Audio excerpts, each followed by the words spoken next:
So the big thing, and I think we'll make some videos on this week, but like we basically have a bunch of upcoming stuff here. So you are here, chat. We are due for the Ordeal Call campaign here, part 4. This is, again, going to be giving us new nodes. So again, you guys can see you get the South Asia and South Africa nodes. I don't particularly remember off the top of my head if either one of them is good for anything. I don't feel like I normally do. I think South Asia is your LB3 mats. South Africa, I don't remember. That may be a one-off. Finally, Seeds, is that what it was?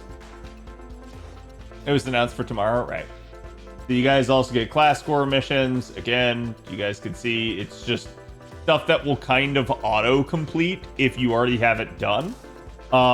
If you haven't, it's a milestone type of aspect, so it's not a time-limited nature. Once it's in the game. There are, however, some limited time things, which you guys can see. It's clear any challenge quest on the Bleached Earth, clear any free quest on the Bleached Earth, and the challenge quest is just one, because I think there is just one that's added. But the free quests, it's clear up to 9 times within the campaign period. That basically lasted a good, 10 days on JP, so 9 times, 10 days, you get 3 a day. You have plenty of time. You only need 3 days of the 10 to complete that. Limited time campaign master missions are also here, so you again gonna get some other stuff basically for progressing story. If you've already had it progressed, it will auto complete, so you don't have to worry about that if you're fully caught up on story. You can see this is just a method of trying to get you guys to do stuff. You can also see we do get half cost Bleached Earth free quests during this time, which is definitely nice. I'm not gonna get upset about that, but actually, this was at a later point during this, which is another interesting thing, so I don't know if that'll be the case here for NA or not. Basically, the Arc 1 and Arc 2 main quests are quarter AP, so again, just another, hey, please complete story type of catch-up thing. And they gave out some blue cubes for that, and then added them into the exchange. And this may have been the first time they did it. I don't remember if it's already been a thing already on NA or not, but the ability to, purchase the cubes with mana prisms temporarily. Like I said, that is the beginning of November. We're also going to have the 29 million downloads campaign coming up. We can expect this probably at some point mid-November is what I'm going to think. Again, you can see that's pretty much when stuff started to happen on JP. This is the time period where we have Thanksgiving coming up. We have the Advent calendar coming up. But usually those campaigns don't take a whole lot of time in and of themselves. So they start to adjust back to the way JP had things. So expect that our dates are going to begin to line up more and more with the way they were debuting on JP. And the reason for this is because they want to get things back in alignment for New Year's, for starting off the year fresh. And then eventually next year, they will, of course, do their little shift again, as they usually do for summer and anniversary. So usually we do have a little bit of a different fluctuation in schedule compared to JP, but this is the time period where it kind of comes back into alignment. Again, 29 million downloads, got some nice login bonus. Nothing too much to write home about, standard par for the course, but it's definitely some nice stuff, so you don't want to miss out on it, particularly the final login bonus for the quartz there. The Da Vinci Workshop will have a refresh on the Mana Prism exchange during this time. Again, you guys can see if you've cleared Ordeal Call, you will have the faux pause, but otherwise it's pretty much all of your standard stuff. Same thing with the 4-star foes. Those will be purchasable with Mana Prisms at this point, but they do have a little bit of a story requirement to unlock. But this refresh will happen in addition to the normal monthly reset, so you will have 2 sets of things, or maybe just one if you already purchased one of them. But either way, you will get both. And the Rare Prism Shop will also reset, allowing you to buy the time-limited items. We're also going to be getting the permanency added to the shop here of Beyond the Night Without the Snow Flower. This one is friend support increase for FP, as well as bond points gain. This one is not a bad one. I do recommend purchasing this one, as it is just yet another decent bond CE. But at the end of the day, it's up to you if you have the mana prisms or not to get that sort of thing. And remember, this is allowing you to exchange back for it, as it is coming back into the shop and saying, hey, basically it's going to cost you a rare prism to re-unlock it permanently unless you've already cleared Lost Belt 1. If you've already spent the rare prism, it'll get refunded to you once you do complete Lost Belt 1. You have a lot going on there in terms of kind of considerations, but at the end of the day, it's not going to cost you anything to actually unlock it. It will, however, still cost you the 5,000 mana prisms to get all the MLB copies. Similarly, we've got the Da Vinci's Workshop Recollect Essence update. This is just new additional craft essences that are being added back to the Da Vinci shop permanently that you guys can purchase. So these are older event Cs that you guys maybe didn't have. I particularly recommend right here Holy Night Supper. It is still one of the game's best actual craft essences. It does allow you 50% starting charge, all attack scaling, crit damage up, and NP damage up. So it's just a really good all-rounder. And even some situations with like some of the quick Cs, there are times where Holy Night Supper is equivalent or better than other quick Cs. So it's definitely still one of those ones you want to get, even though it is in and of itself not a quick CE at all. So it is just one of the standard sort of fallback options for a craft essence. And do keep in mind, if you're thinking like, oh, maybe I don't need it, maybe I have better stuff. Remember, as we start to progress later on into the Olga quests, you're going to get to a point where you have to field multiple teams, and you have to field them all with different craft essences. So the more options you get, the better. That's going to help you out in the Olga quests. I highly recommend Holy Night Supper. It is one of the game's best craft essences regardless. And then the 29 million downloads campaign daily missions will also add in the sort of just clear the daily missions type of deal, but you guys are going to get a ton of faux pas from that. Really nice, because again, it's not like we get the beast paw prints here very often. And then the other campaigns here are going to be that Ember Gathering is half AP, and that every version will be available for all days. So that's absolutely ideal for those of you guys looking to level some servants up. And then servants and craft essences will also get 2x success rate.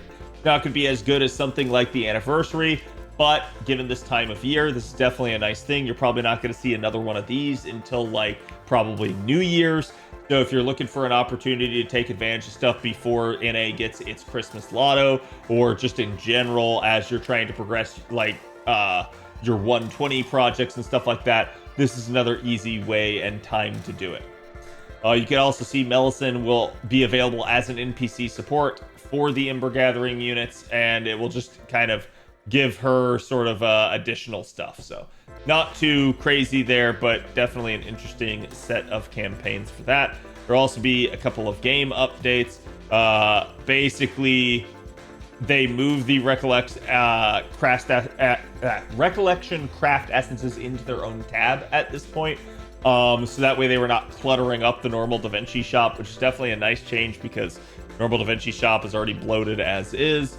And then they basically allowed for the support selection new sorting feature update for craft essence priority. So this does not allow you to like phase things out, but it does allow you to say like, hey, this is my priority, and if it is available, it will sort it to the top, which is a very, very nice thing with that in mind.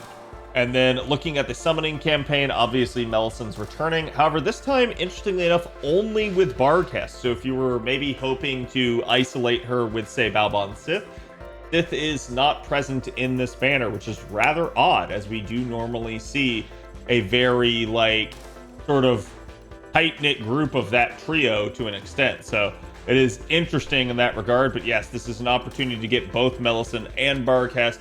Melisande being limited, Barghest being story locked, so it's definitely a little bit of a harder time to try and get either of them if they don't have a banner available. And then the rate up craft essence is Holy Heart.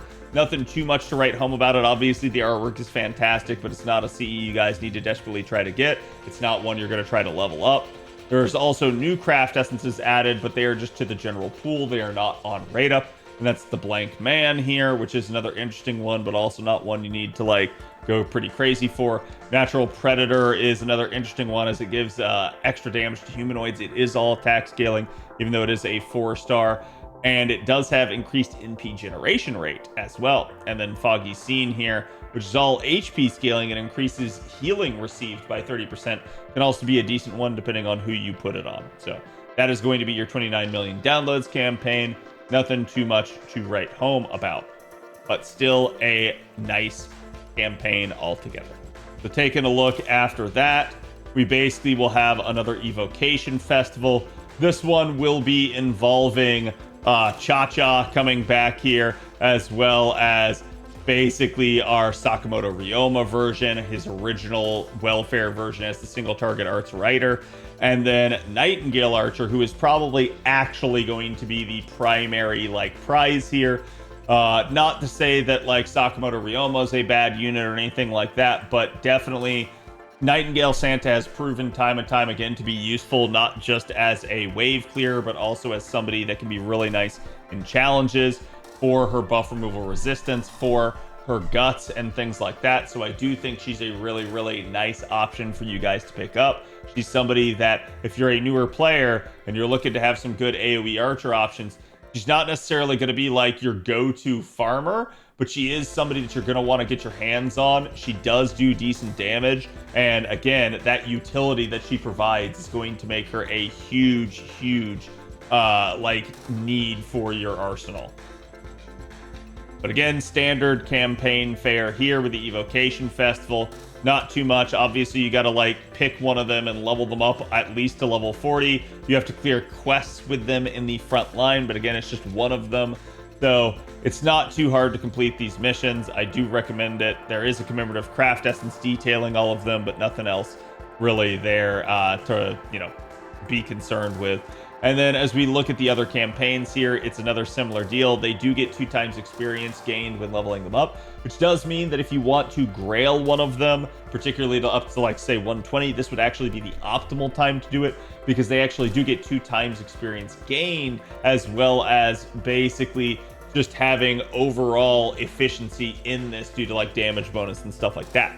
But at the end of the day, I'm going to say there are other opportunities to do this, as later Evocation Festivals have taken this to the extreme and said you will get 2 times experience gain when leveling up all of the Evocation welfares that have been released prior, including the ones in the current batch. So it's not going to be your last opportunity if you're worried about not having embers or anything like that during this time period. They also got a strengthening for Cha-Cha. This did actually help Cha-Cha's damage out. Unfortunately, Cha-Cha's still a very, very clunky unit, even with this in mind. I think it definitely makes her more usable with the charge per turn, but yeah, I'm sorry, at the end of the day, Cha-Cha is still a little bit behind some of her competition, and even though she is free, she's not a bad unit for you to acquire, but I would say she's pretty low on the priority list of units you're trying to go after with your Evocation leaves. Sakamoto Ryoma also got an NP interlude here. This does really help out his damage potential. It was something that he sorely needed, because he'd always been somebody that had been on the lower end of that side of things with him being a welfare. He is single target arts. He does have party charge. So he's definitely not a bad pickup. I'd say he's kind of the dark horse here. I'd go with Nightingale first, but if you really need that single target writer, let's say you're kind of marching through story and you're getting up to LB5 and you're realizing you maybe want a good roster of writers, he is definitely a decent pickup for that sort of thing. So I would highly recommend still getting him, and I'd say Cha-Cha would be your odd man out here at this point. There are permanent extra missions for clearing stories, so if you guys have cleared up through Olympus, you guys will get a ton of extra evocation leaves given to you, so it's definitely going to be a nice thing for helping some of you guys purchase some of the welfares and their additional items necessary, like the ascension items and things. So I think at the end of the day, it's a good thing that they've done that.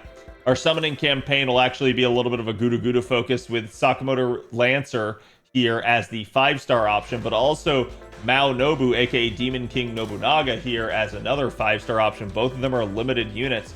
We do have Nightingale, unfortunately, as a permanent unit in the mix here, but realistically speaking, she is on her own day with Nursery Rhyme, so you don't have to worry about that. If you don't want to go after her, you don't have to.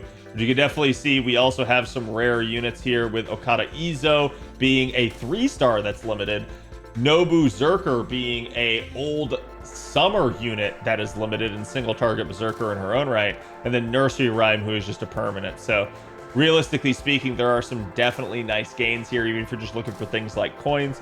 So these 2 banners can be something to pay attention to, particularly if you feel like you just want more copies of the units.